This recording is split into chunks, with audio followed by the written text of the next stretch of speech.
Hi, everyone. Many see last night's victories by Donald Trump and Bernie Sanders as a big win over the mainstream media in America.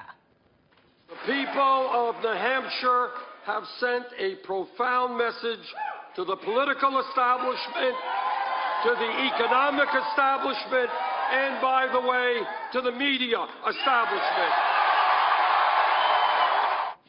Have American voters been put into the driver's seat instead of big Washington media? Here to weigh in is Fox News legal analyst Peter Johnson, Jr. I want everybody's ears to perk up because this is an interesting theory. And take a look at this first. The Daily News cover this morning, Dawn of the Brain Dead. Clown comes back to life, New Hampshire win as mindless zombies turn out in droves. So they're shaming voters. Well, they're doing more than that. And let's take Sanders first, and let's talk about that ridiculous Daily News headline. Sanders is right. There's been an alliance for a long time, and Hillary Clinton was a big part of it, between the mainstream media, Washington media, big media outlets, and candidates, and Hillary Clinton, to lead on voters. Now voters have said, no, we're going to hook up with the candidates we like, whether they're Bernie Sanders or Donald Trump, and we're going to tell the media what we're interested in, the candidates we like. We're not going to be led around on a rope the way that Hillary Clinton tried to lead around the press earlier in this campaign. So the paradigm has shifted. So when Bernie Sanders says this is a rejection of the establishment, government, political, economic, but also the media. And so you see this Daily News headline about Donald Trump.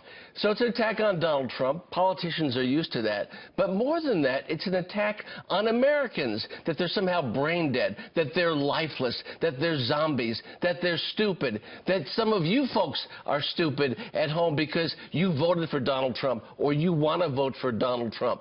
So they're saying, we've lost control of you. You're not paying attention to the candidates we want to win, that we want you to vote for. And it's an historic moment in America. It's something I think Fox tapped into a long time ago. Like, Donald Trump's been on this show before he was a candidate for a long time. And a lot of people have had the opportunity to be heard. But Americans are saying, I like this candidate. I like Sanders. I want them, perhaps, to be the president. And Washington and New York broadcast executives and big newspapers like the Daily News, New York Times, they're exploding. And their heads are exploding. Senator Rubio was on the program earlier. He pointed to the mainstream media as one of the reasons why his results in New Hampshire weren't what he'd hoped, talking about the coverage of his, grilling by Governor Chris Christie on Saturday. Listen.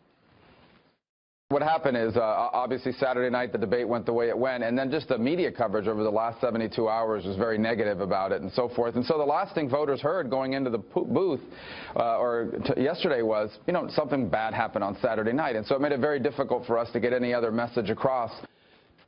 That's a problem. It's a problem for a candidate for running for president. The voters have to stay focused, decide who they want, pay no attention to headlines or to teases or slugs. They're going to have to decide based on the issues who they want, no matter how much they're reviled or embarrassed or attempted to be humiliated by stupid headlines like we saw today. Yeah, go out and learn the platforms. That's wrong. The voters are always right. This is their country. All right.